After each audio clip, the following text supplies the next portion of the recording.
Need computer training for a group or office? Contact us today to get a free demo of our training at www.teachucomp.com/enterprise-licensing. You can change the text, border, and background of a text box or data field within the Layout Designer window. To do this, you can double-click on the text box or data field that you want to format to open the Properties dialog box. Alternately, you can select a text box or data field and then click the Properties button within the toolbar at the top of the Layout Designer window to also open the Properties dialog box. Within the Properties dialog box, you can set the appearance of the text box or data field by changing the settings shown within the Text, Border, and Background tabs. For text boxes and labels, you can first enter the text to display into the text box field that appears at the top of the Properties dialog box. For data fields, the data field name will simply be shown in this area instead. To then set the appearance of the font used to display the text within the object, click the Text tab. In the Justification Center, you can select either left, right, or center for the horizontal section, and top, bottom, or center for the vertical section to set the horizontal and vertical text alignment. Note that if you want to indent the first line of text within a text box, then click the Indent First Line of Text checkbox within the horizontal section. To select the font used to display the text within the object, click the Font button to open the example dialog box.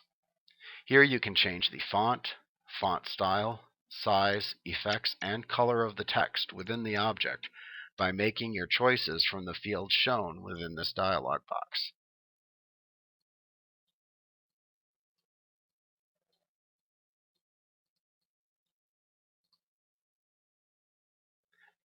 Now, when you have finished setting your font attributes, click the OK button to apply them and return to the Properties dialog box.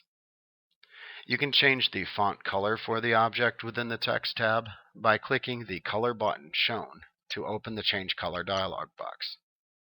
Here you can select any color that you want for the font, and then click the OK button to return to the Properties dialog box. To change the border of the selected object, click the Border tab within the Properties dialog box.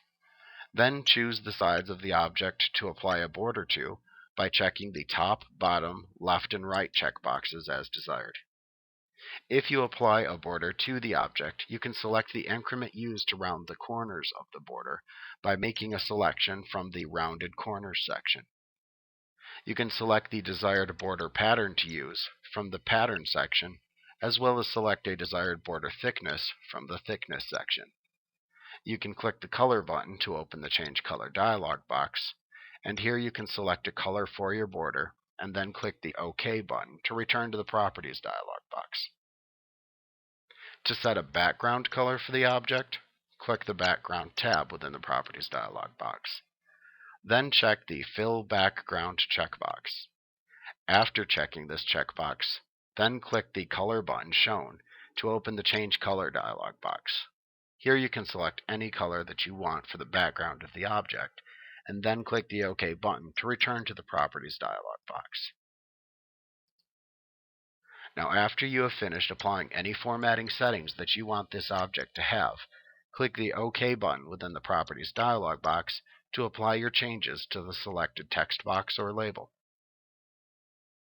Like what you see? Get a free demo of our training for groups of 5 or more at www.teachucomp.com/enterprise-licensing.